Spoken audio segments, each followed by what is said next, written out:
Halo semua, kembali lagi bersama saya Karisma. Pada kali ini kita akan belajar mengenai data binding. Ya, jadi bisa teman-teman lihat di sini saya akan jelaskan, mungkin bacakan secara singkat apa itu library data binding. Jadi library data binding adalah support library yang memungkinkan Anda mengikat komponen UI dalam tata letak ke sumber data di aplikasi Anda menggunakan format deklaratif, bukan secara terprogram. Ya mungkin ini agak sedikit membingungkan.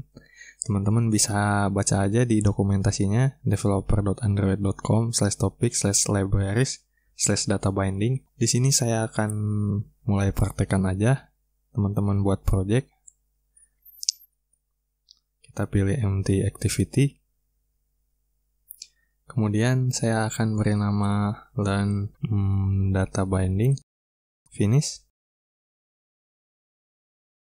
Nah, yang pertama teman-teman harus lakukan, kita ke Gradle script, kemudian buka build Gradle yang modul app. Kemudian di dalam Android ini, kita tambahkan data bindingnya. Ketik aja data binding, kemudian enable true. Nah, setelah kita tambahkan di build Gradle, kemudian sign now. Setelah sign now, kita rebuild ya. Caranya ke build di sini, kemudian reboot project. Nah, build-nya sudah selesai ya. Sebenarnya ada banyak cara atau pemanfaatan dari library data binding ini. Tapi di video kali ini saya hanya akan menjelaskan 3 hal dasar yang bisa kamu lakukan dengan data binding. Jadi langsung saja kita ke REST, kita ke layout dari main activity. Di sini saya akan buat 3 text view aja supaya cepat. Kita hapus saja ini, kita buat dari awal, kita drag ke sini.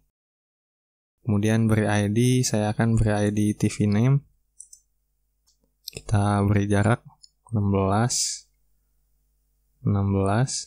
Kemudian text view kedua. Kita akan beri jarak juga. Dan jangan lupa beri ID. Untuk yang ini kita akan beri ID TV email. Dan yang terakhir untuk menampilkan nomor telepon. Jadi ceritanya di sini saya akan menampilkan data user. Nah, kurang lebih layoutnya akan seperti ini. Kemudian yang harus kita lakukan, kita tambahkan layout ya. Jadi kita ketik aja layout.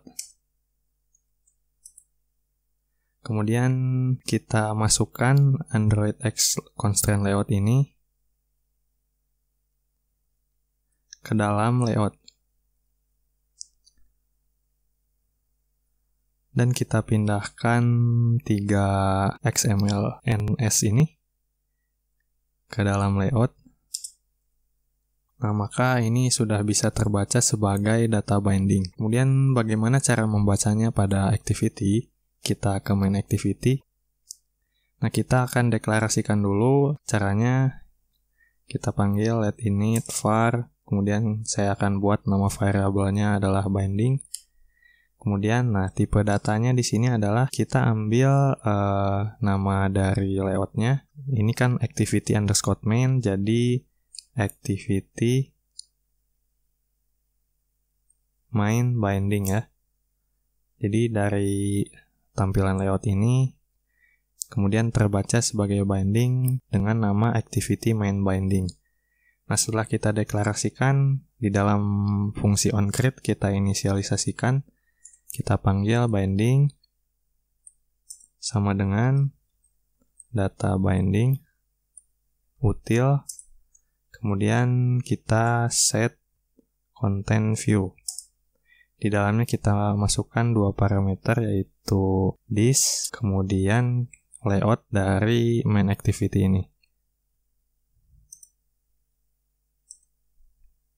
Nah, setelah kita inisialisasikan, kita bisa set teks yang ada pada layout melalui binding ini. Caranya kita panggil bindingnya, kemudian dot, nah kita panggil ID-nya, kemudian teks, kita isi sesuka kita, misal namanya adalah nama saya, Karisma, kemudian emailnya binding.tvemail.text.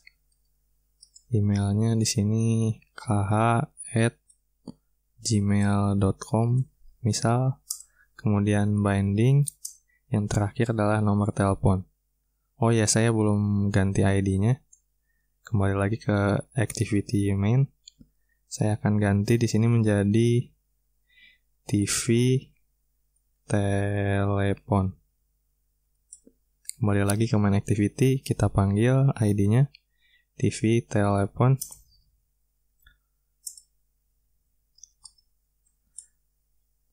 Saya akan masukkan 081111 sekian lah. Ini hanya permisalan. Kemudian kita akan coba jalankan. Nah, maka text view-nya akan tampil sesuai dengan yang kita isikan pada main activity ya. Namun kalau dimanfaatin hanya untuk seperti ini kan kayaknya tidak terlalu berpengaruh ya.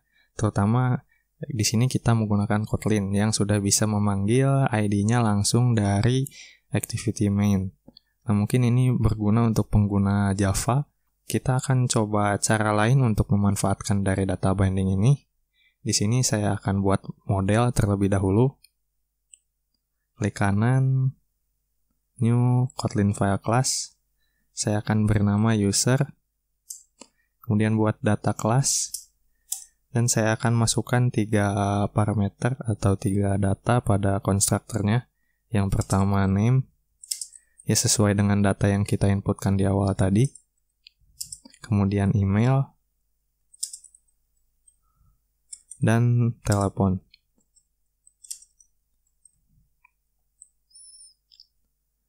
Nah, setelah kita buat modelnya, kita ke layout-nya. Jika kita ingin menggunakan model tadi, kita perlu menambahkan variabel pada layout kita. Jadi caranya kita buat dulu data, kemudian di dalamnya masukkan variabel.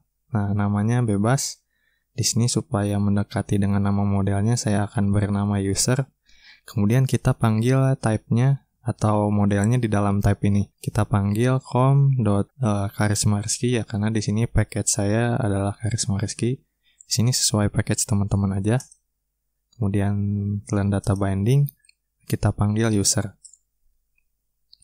Nah, setelah kita panggil, maka kita telah bisa menggunakan model user pada layout activity_main ini. Langsung saja kita akan panggil masing-masing variabelnya ke dalam text view.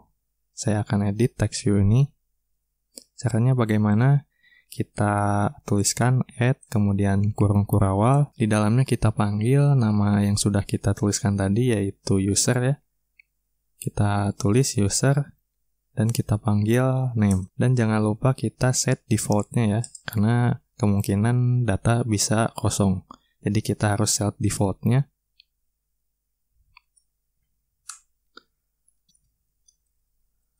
Nah, karena di sini terjadi bentrok ya, ada 2 kutip. Di sini yang terluar saya akan ganti dengan kutip 1.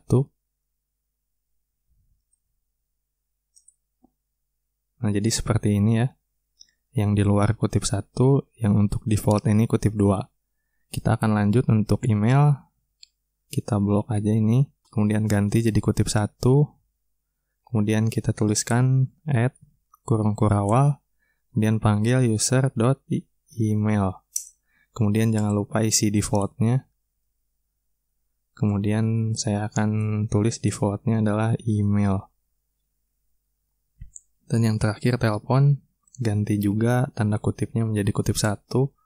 Kemudian tuliskan add kurung kurawal. Kita panggil user.telepon. Jangan lupa default-nya telepon. Nah, setelah kita memanggil variabelnya di masing-masing text view, nah kita bisa ke main activity. Kita akan isi modelnya menggunakan binding.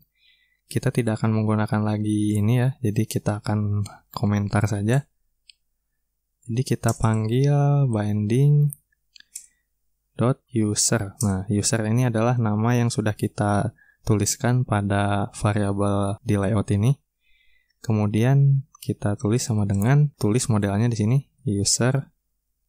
dan masukkan konstruktor-konstruktornya. Yang pertama adalah nama ya. Nama, email, telepon. Saya akan masukkan nama di sini Karisma, kemudian emailnya di sini saya karisma@gmail.com. Oh, ini jangan lupa pakai koma. Kemudian ini juga pakai koma. Dan yang terakhir nomor telepon ya, bebas 081111. Nah, setelah kita masukkan atau kita isi modelnya dengan variabel-variabelnya, kita jalankan. Nah, maka sesuai ya dengan yang kita inputkan. Nah, ini adalah cara lain untuk memanfaatkan data binding. Dan yang terakhir, kita akan menerapkan event handler ya pada button atau sesuatu yang ada pada layout. Jadi langsung saja kita ke layout. Kita di sini akan buat button. Sederhana saja. Jadi ceritanya di sini buttonnya akan menampilkan toss ya. Beri jarak. Kemudian jangan lupa ganti ID-nya btn show name. Jadi toss ini ceritanya akan menampilkan nama yang kita inputkan. Sini saya akan ganti show name. Nah, setelah kita deklarasikan buttonnya, kita akan buat event handler ya untuk membuat fungsi toss-nya. Jadi kita klik kanan di sini, Kotlin file class, kemudian buat event handler. Kita buat kelas event handler dengan konstruktornya atau parameternya adalah konteks.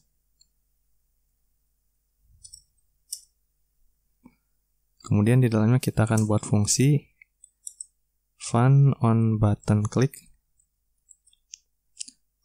Di sini saya akan tambahkan parameter name ya, yaitu string atau nama yang akan kita tampilkan di toss. Kemudian kita deklarasikan toss-nya di sini make text. Kemudian kita panggil konteks. Kemudian masukkan saya adalah. Kemudian kita masukkan namanya, koma, jangan lupa length dari toss-nya, dan jangan lupa show. Nah, kemudian kita akan kembali pada layout, dan kita perlu mendeklarasikan variabel lagi di layout ini. Untuk event handlernya ya, saya akan beri nama di sini handler, kemudian kita panggil handlernya di dalam type ini.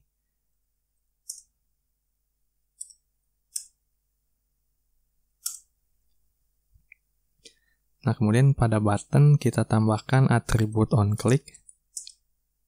Kemudian di dalamnya seperti biasa add, kemudian kurung kurawal. Karena kita akan memanggil fungsi di sini, kita tuliskan tanda kurung, tutup kurung, kemudian tanda panah. Kemudian kita panggil handlernya, kita panggil fungsinya, dan masukkan parameternya. Di sini karena saya akan menampilkan nama, saya akan masukkan variabelnya atau parameternya dengan nama ya. Kita panggil user.name. Nah, kemudian yang terakhir pada main activity, kita deklarasikan event handlernya. Kita panggil binding, kemudian handler ya, sesuai dengan nama variabel yang ada di layout. Kemudian kita panggil atau deklarasikan event handler dan masukkan parameternya adalah this. Kemudian kita jalankan. Nah, kita akan coba klik buttonnya. Nah, muncul toss ya. Jadi, teman-teman sudah bisa menerapkan event handler pada data binding di layout. Nah, mungkin ini hanya sedikit dari sekian banyak yang teman-teman bisa lakukan pada data binding. Karena ini untuk pemula atau untuk pengenalan, saya hanya menjelaskan ketiga yang sudah saya jelaskan. Mungkin cukup sekian untuk tutorial dari data binding ini. Semoga bermanfaat. Jangan lupa like kalau suka. Jangan lupa juga subscribe untuk terus mendukung channel ini. Kita berjumpa di video lainnya.